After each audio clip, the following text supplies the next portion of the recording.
What's up guys, Syiler here, and we are back with another Syi-Solos. This time, we're taking a look at how I soloed basically Spine of Deathwing. Spine of Deathwing 10-man normal, and this fight was the hardest fight in here by a large margin. I finished both the fights now, I was able to do Madness very quickly, but this one took me a very long time to get, and that's because there's so many different variables of the fight that can kill you.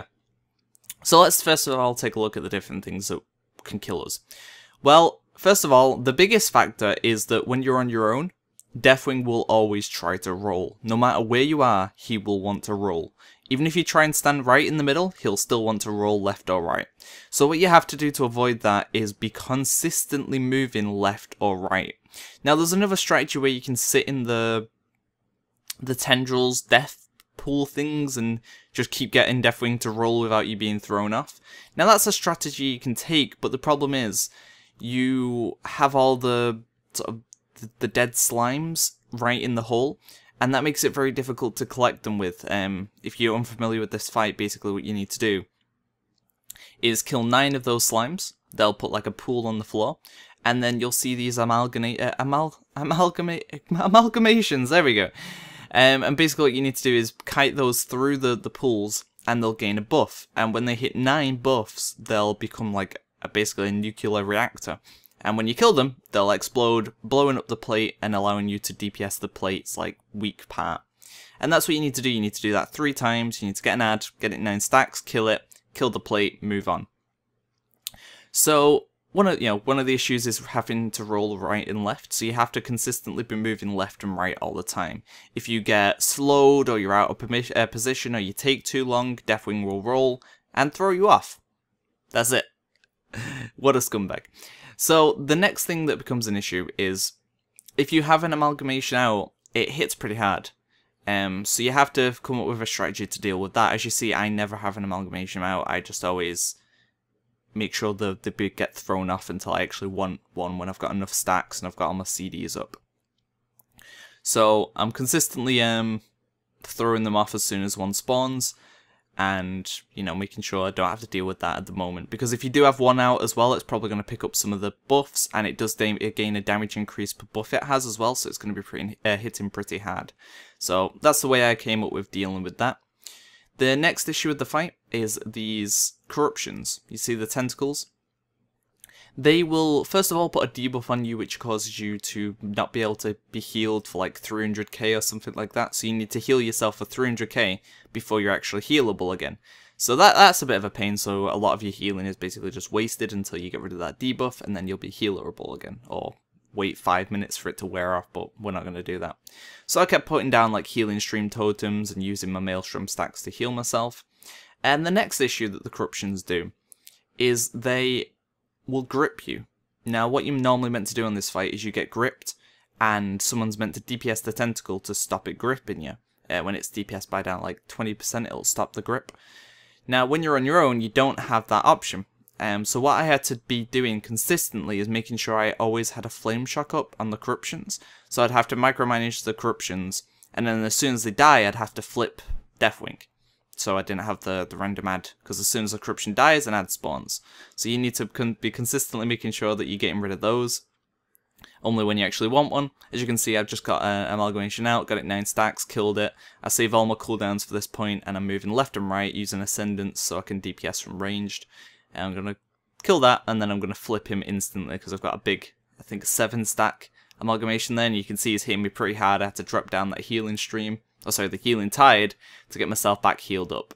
So now I'm going to DPS down the corruptions. I only want 1 corruption up at a time, and that'll be the one that's sitting there with the flame shock on it. So the reason I keep flame shock on is because if I get gripped, I can't do anything. You're stunned. So if I have a flame shock roll in, then it'll break within sort of 3 to 4 seconds if I do get unlucky. So that's the best way of dealing with it, but normally because the flame shock's rolling, it won't actually grip you. So that was the only way I could come up with basically dealing with the strategy. I mean, the fight is still very RNG and things can go wrong very easily. Like, because I deal with a lot of pets, I've got my wolves, I've got like totems, and I've got like my fire elemental and things like that. They'll sometimes do whatever they want. So when I'm about to nuke the plate, they'll probably go and attack a corruption, and then you know, they'll spawn more ads, which means I'm taking a lot of damage. So stuff like that can be very RNG. And also, if they kill a corruption without me realizing it, that new spawned corruption won't have a flame shock on it, so it can grip me. And the worst time to be gripped is when you're about to DPS down a plate, because you've pretty much just wasted all your time. You have to redo everything because you won't be able to do any damage to kill the plate. So yeah, there's a lot of things that really screw you over, and especially if you get gripped on the last plate, there's a lot of ads, and it's just really, really bad. So you need to make sure you're not gripped at all. Another strategy I've seen for doing this was just consistently be killing the corruptions. But if you have some form of bleed or dart, I'd recommend doing this strat, because it just means the corruption will never actually grip you, or if it does, it won't be very long. And, you know, you're able to manage the fight a lot easier and take out a big part of the RNG, because the biggest issue I was having was the random grips. The grips seem to happen at the worst possible time imaginable. Literally, the worst possible time that you could be gripped, you would be gripped. So that made things really interesting and difficult, and just made this fight such a pain in the ass. I wouldn't really say you need a high gear level to do this fight, because you have 15 minutes to complete it. So what I was doing was, as you've seen, it took me 12 minutes. Every time I got to a new plate, I was literally just killing time. I was waiting until I had all my cooldowns back up, everything imaginable to make things as smooth as possible. Because this phase, you know, a little bit of damage goes out, but it's nothing really too serious. You just need to be able to run left and right, manage your corruptions, flip it when you kill a corruption, and, you know, do it that way. As you see, I'm killing all the corrupted bloods like together, right in front of the plate, so that I don't really need to run around after them. So I try and make sure I kill them all in a nice group to make life easier. But right now I've got more than enough corrupted bloods. I'm literally just waiting for my healing tide totem, I think, at this point. Waiting for that to come back off cooldown, and then I'll kill a corruption, and I'll get the amalgamation out. So I think I'm going to flip this one. I think I kill the next one, and then we're good to go. I don't really know why I killed that one. I think I just wanted it to be a bit more controlled.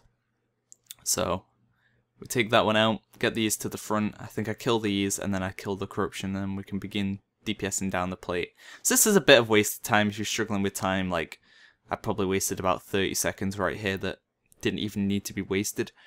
But it was definitely one of the more interesting solos I've ever done, to be honest. Normally, when you solo things, it's more of like a, I just need to do this here to win kind of thing. But this one required me to, you know, have to come up with some way of dealing with all the different things that are happening in the fight, because at first I didn't realize, like, I had to move left and right to roll, so I kept being thrown off, and I was like, well, how do I deal with that? Then I've realized I just need to run left and right, and then I kept leaving an amalgamation out, and it was killing me, so I'm like, well, how do I deal with that? I've got this big amalgamation beating the crap out of me all the time. What can I do to deal with that? So I was like, well, I won't actually have one out. I'll just wait until I'm ready to have one, and then do it that way. And then I had the corruptions gripping me, so I had to deal with the corruptions. And then it was just like, I tried so many different strategies, and I probably spent about a good 4 hours, probably more in this place. Actually, probably a lot longer than 4 hours. I probably spent about 6-7 hours in here, easy. The amount of times I come in for a couple of hours randomly just to try some strats. And then last night, I kind of was just, it was like 4 in the morning, and I was like, you know what? Let's go try spying again. Let's see if we can do it. And I got in there and I wiped on the last plate, on the tendril. I was about to kill it, and I forgot to move left and right. My brain just fried, and I fell off. I literally just fell off. That was the only reason I died. I was about to do it. The amalgamation was dead. There wasn't that many ads out. I still had all my cooldowns up. I was at like 500k HP, so I wasn't even close to dying. And all I had to do was move left and right. And my brain just, everything that was going on, and because it was 4 in the morning, my brain was just like, nope, too much to handle, get out of here.